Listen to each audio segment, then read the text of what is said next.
Assalamualaikum warahmatullahi wabarakatuh. Hamdan wa syukron liman qala fi kitabihil karim wa huwa astaqul qailin. A'udzu billahi minasyaitonir rajim. Bismillahirrahmanirrahim.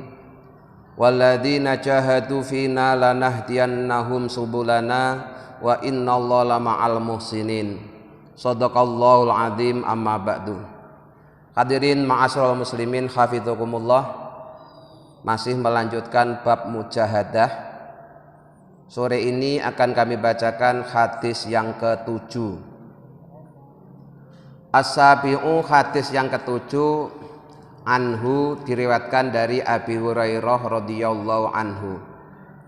Anna Rasulullah sallallahu alaihi wasallam, sesungguhnya Rasulullah sallallahu alaihi wasallam qala, beliau telah bersabda, hujibat, dikelilingi apa an-naru, neraka, bisahawati, dengan hal-hal yang disenangi oleh nafsu. Wa hujibat, dan dikelilingi apa al-jannatu, surga, bil makarihi, dengan sesuatu yang tidak disukai oleh hawa nafsu. Muttafaqun alaihi. Hadis ini statusnya disepakati kesohihannya oleh Imam Bukhari dan Imam Muslim. Wa fi riwayatin li muslimin, sedangkan dalam satu riwayat Imam Muslim kalimatnya bukan hujibat tapi huffat, tapi maknanya sama, yaitu sesuatu yang mengelilingi. Hadirin ma'asyiral muslimin hafizakumullah, hadis ke-7 ini masih sama diriwayatkan oleh Abi Hurairah yang meriwayatkan bahwa Rasulullah bersabda, neraka itu dikelilingi oleh hal-hal yang disenangi oleh hawa nafsu, sehingga ketika orang tertarik atau menuruti kemauan hawa nafsu, maka dia akan masuk neraka. Sebaliknya, surga itu dikelilingi oleh hal-hal yang tidak disukai hawa nafsu, sehingga jika seseorang ingin masuk surga, dia harus melakukan perbuatan-perbuatan yang tidak disukai hawa nafsu. Kemudian nafsu itu salah satu penghalang orang beribadah kepada Allah. Dan di bulan Ramadan ini kita melakukan jihad akbar melawan keinginan hawa nafsu. Pada pengajian yang lalu sudah berulang-ulang kami bacakan penjelasan tentang bahayanya nafsu. Lebih berbahaya daripada setan. Karena kalau setan itu ada saat-saat tertentu dia menjauhi manusia. Sebaliknya nafsu itu selalu ada dalam diri manusia. Bahkan ketika kita sedang ibadah pun, itu kadang-kadang niatnya diselewengkan oleh hawa nafsu. Maka kita harus selalu mewaspadai nafsu, walaupun nafsu itu kelihatannya ngajak berbuat baik. Kemudian dari hadis tersebut bisa kita pahami bahwa biaya ke neraka itu mahal, sementara biaya ke surga itu murah. Contohnya,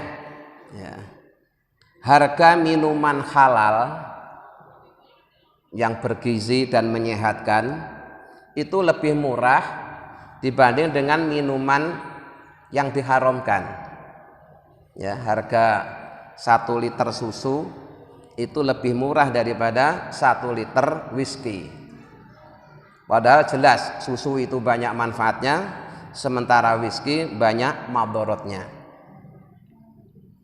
Begitu juga dengan hal-hal yang lain. Satu contoh, biaya menikah itu lebih murah dibanding dengan berzina. Karena kalau menikah hanya dengan membayar mas kawin 1 kali, itu sudah bisa untuk selamanya. Sementara orang berzina itu sekali itu sampai dalam berita itu disebutkan 80 juta. Padahal hanya sekali. Jadi sesungguhnya biaya ke neraka itu mahal. Tapi mengapa orang kok tertarik ke neraka? Karena neraka itu dikelilingi sesuatu yang menyenangkan hawa nafsu. Sementara surga itu sebenarnya murah, ya. Tapi walaupun murah, dikelilingi oleh sesuatu yang tidak disukai oleh nafsu. Maka tinggal kita sebagai manusia, apakah kita masih dikuasai nafsu atau sudah bisa mengendalikan nafsu. Nah, di bulan Ramadan inilah kita berjihad perang besar melawan nafsu. As-saminu hadis yang ke-8. An Abi Abdillah, diriwayatkan dari Abi Abdillah. Abi Abdillah itu nama panggilannya, bapaknya Abdullah gitu. Nama aslinya Hudzaifah bin Yaman, yaitu Hudzaifah bin Yaman radhiyallahu anhuma, semoga Allah meridhoi Hudzaifah dan Yaman. Qala Abi Abdillah atau Hudzaifah berkata, "Sholaitu, saya salat ma'an Nabi sallallahu alaihi wasallam, bersama Nabi Muhammad sallallahu alaihi wasallam, dzata lailatin, pada suatu malam.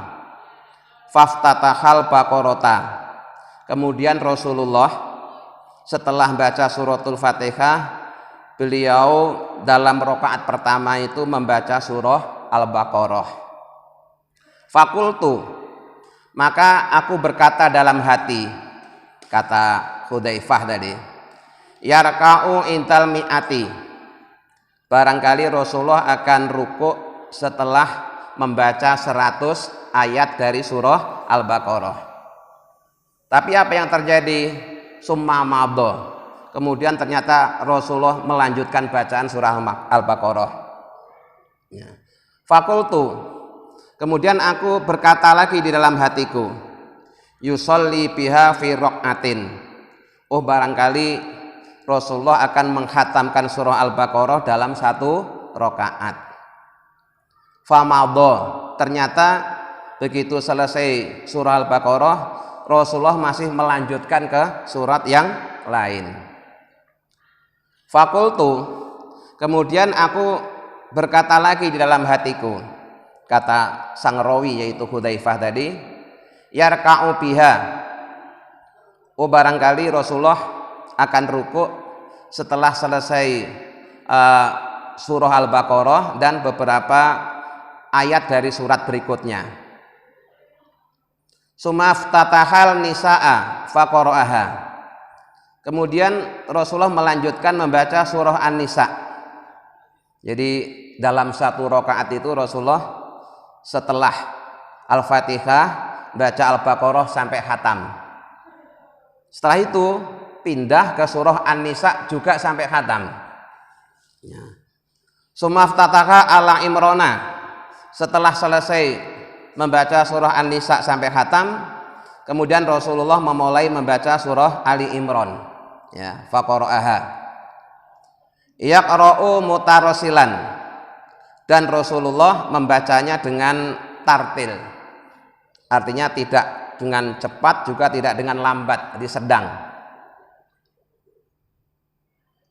Idza marra bi ayatin fiha tasbihun sabbaha, bahkan ketika Rasulullah membaca surat-surat dalam sholat itu, kalau kebetulan ketemu ayat yang menyebut tasbih atau perintah bertasbih, maka Rasulullah kemudian membaca tasbih. Wa idza marra bi su'alin, dan bila Rasulullah melewati ayat yang memerintahkan kita untuk berdoa, untuk meminta, sa'ala, maka Rasulullah juga meminta atau berdoa. Wa idza marra bi ta'awudin, dan jika kebetulan Rasulullah membaca ayat yang di situ menjelaskan tentang mohon perlindungan kepada Allah, ta'awadha, maka Rasulullah juga mohon perlindungan kepada Allah. Summa raka'a, kemudian Rasulullah rukuk. Jadi setelah membaca Al-Baqarah sampai khatam, An-Nisa sampai khatam, Ali Imran sampai khatam, kemudian kalau bertemu dengan ayat tasbih ya baca tasbih, ayat doa berdoa dulu, ayat ta'awud berta'awud dulu, baru kemudian beliau rukuk. Faja'ala yaqulu subhana rabbiyal azimi. Kemudian dalam rukuk itu Rasulullah membaca tasbih subhana rabbiyal azimi berulang-ulang. Fakana ruku'uhu nahwan min qiyamihi, sehingga panjangnya rukuknya Rasulullah itu menyamai panjangnya ketika sedang berdiri. Sumpaqala, kemudian Rasulullah berdoa atau berucap sami Allahu liman hamidah, artinya bacaan dalam i'tidal. Rabbana lakal hamdu. Summa qama qiyaman tawilan qoriban mimma raka'a. Ketika Rasulullah i'tidal itu berdirinya itu lamanya juga mendekati atau hampir sama dengan lamanya ketika rukuk. Padahal rukuknya sama dengan ketika berdiri. Summa sajada, kemudian Rasulullah sujud. Faqala, kemudian Rasulullah membaca subhana rabbiyal a'la di dalam sujud.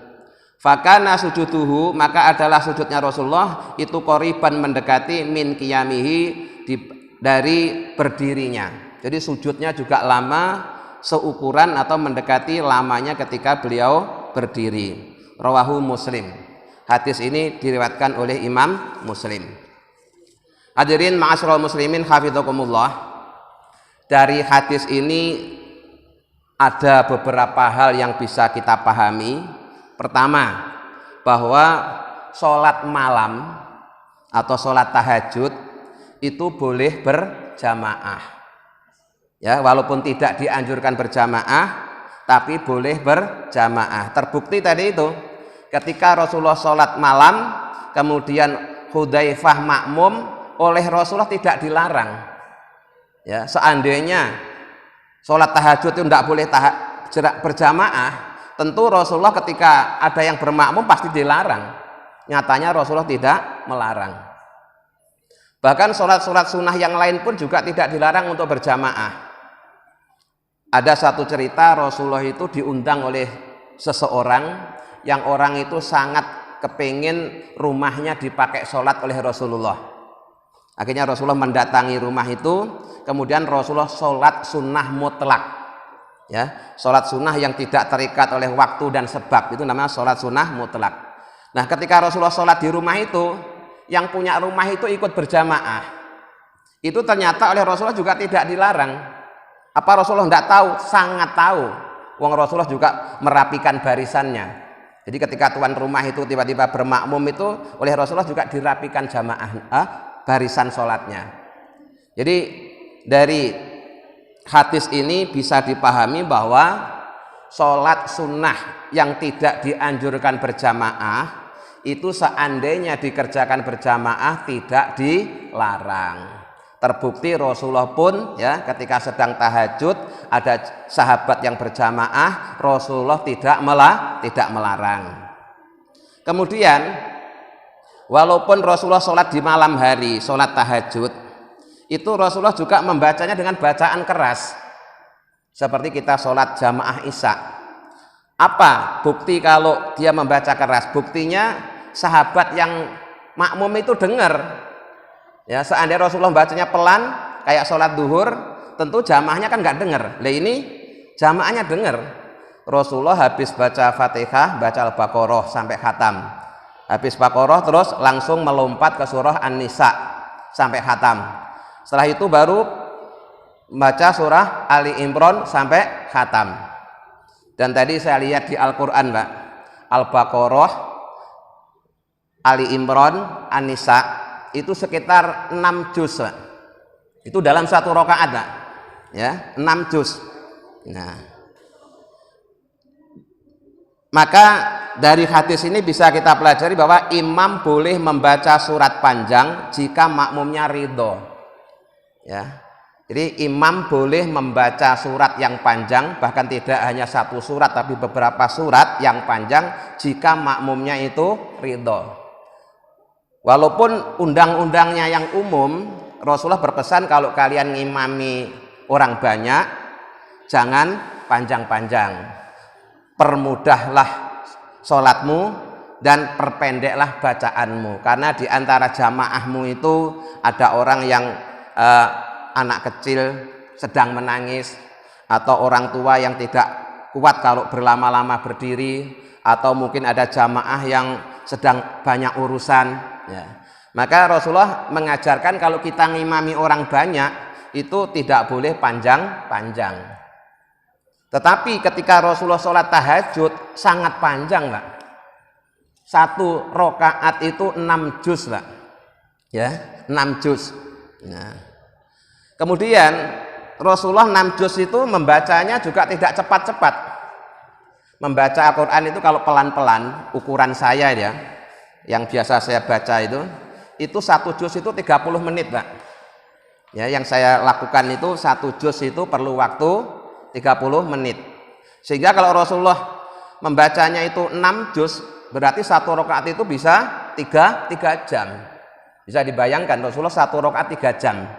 Maka kemarin di hadis sebelumnya Rasulullah itu kalau sholat sunnah kakinya sampai bengkak. Kenapa? Karena lama berdiri. 1 rakaat 3 jam. Sudah begitu, nanti kalau ketemu ayat tasbih, baca tasbih dulu. Ketemu ayat doa, berdoa dulu. Ketemu ayat yang mohon perlindungan dulu.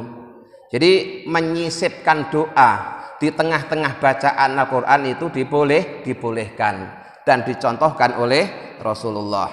Nah, kemudian pelajaran berikutnya adalah membaca surat setelah Al-Fatihah di dalam sholat itu tidak harus berurutan.